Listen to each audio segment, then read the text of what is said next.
Hey YouTube, it's Alan Pennington here.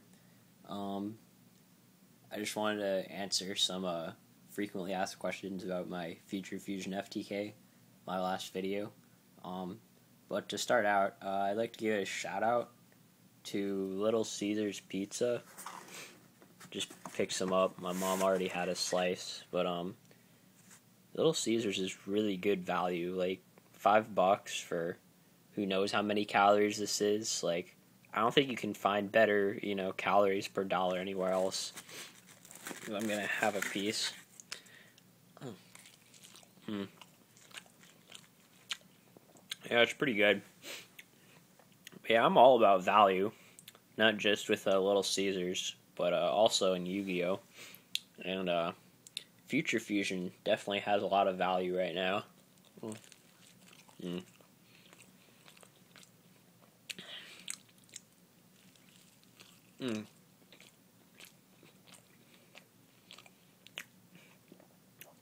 So yeah, kind of made a mental list of some of the stupid questions people have been asking me.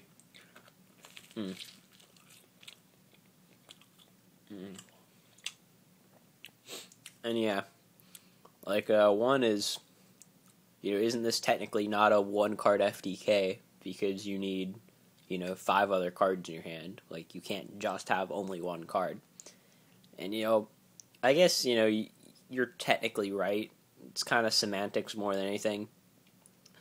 The reason I consider it a one-card FTK is based on interactions. Like, when we think about, OTKs, we think about cards that interact together. Like, Swap, Frog, and Substitute. Or, Advanced Ritual Art, Demise, Doomdozer, and Megamorph. Or Trunade, Cyberstein, Megamorph. Something like that. So, when I say it's a one-card FTK, first of all, the criteria for an FTK is that you can kill on your first turn, even if you're going first, which means you're winning by damage, not by attacking. So it is an FTK, and the reason why I say it's a one-card FTK is because there's no cards that need to interact with Future Fusion.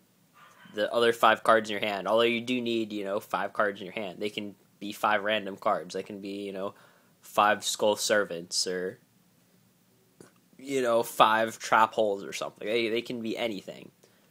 So that's why I say it's a one-card FTK.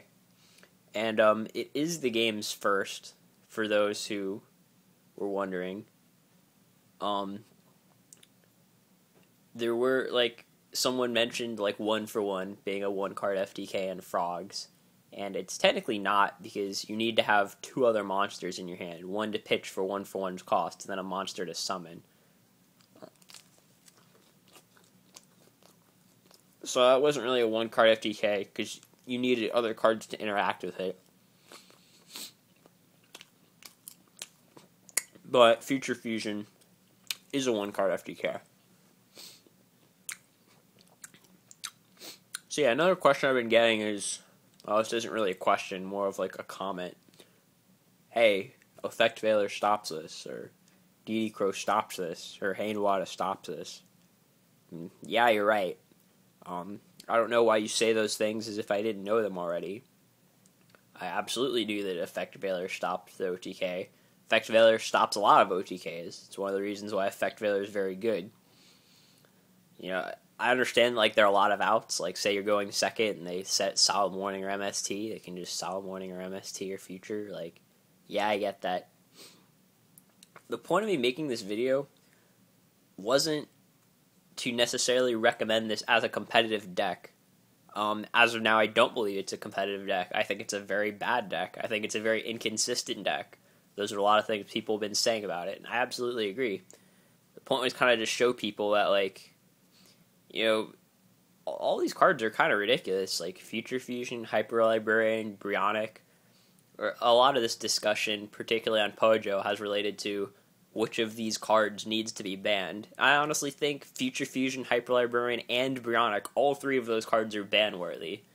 Future Fusion has only been used in OTK decks, essentially, whether you're Future Fusioning for Chimera Tech or Future Fusioning for 5-headed. And now the fact that you can basically Future Fusion for anything is kind of ridiculous. And same thing with Brionic for the most part. Bionic and Zombies, like, it basically turned Bionic's cost into an upside. Like, Bionic is very powerful. I honestly think Bionic is better than Goyo Guardian. Like, I would rather have Goyo unbanned and Bionic banned. Especially since we're getting that new synchro in the next set. It's like a 23, and when it comes into play, you remove another synchro from the game. So it's kind of like Bionic, but more balanced. So I personally think Bionic should be banned. I think Future should be banned. And Hyper Librarian, like, if you don't think Hyper Librarian should be banned, there's something wrong with you. So yeah, that's it really. A lot of other questions have been like, hey, if you open like 3 volcanic shells or 3 symbol of heritage or 5 E-heroes or Plague, Zephyros, won't you not be able to win?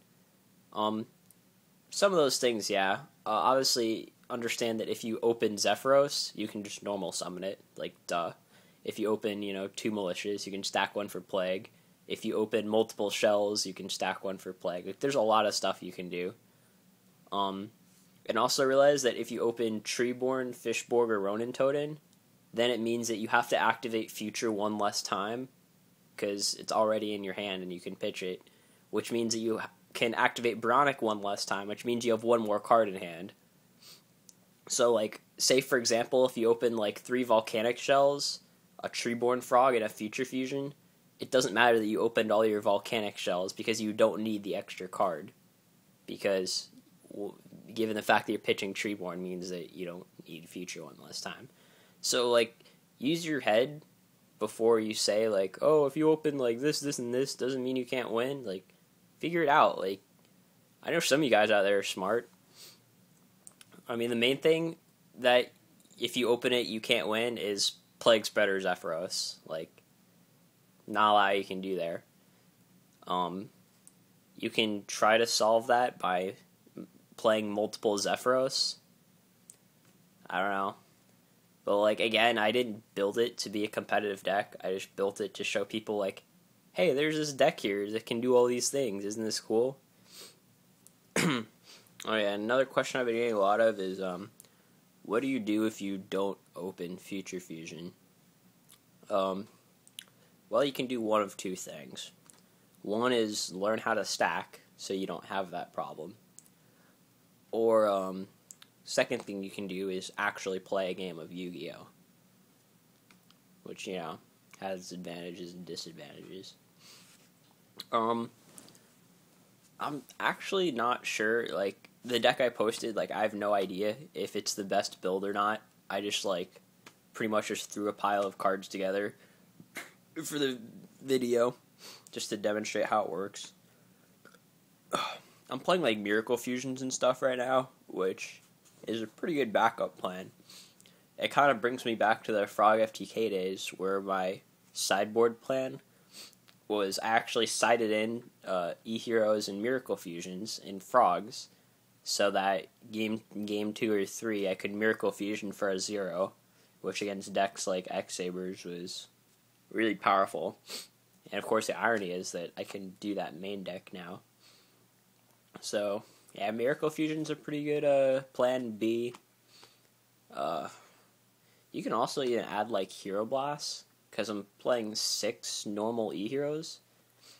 So, like, you can Hero Blast, kill your opponents, I guess there aren't a lot of monsters with 800 or less attack for Clayman.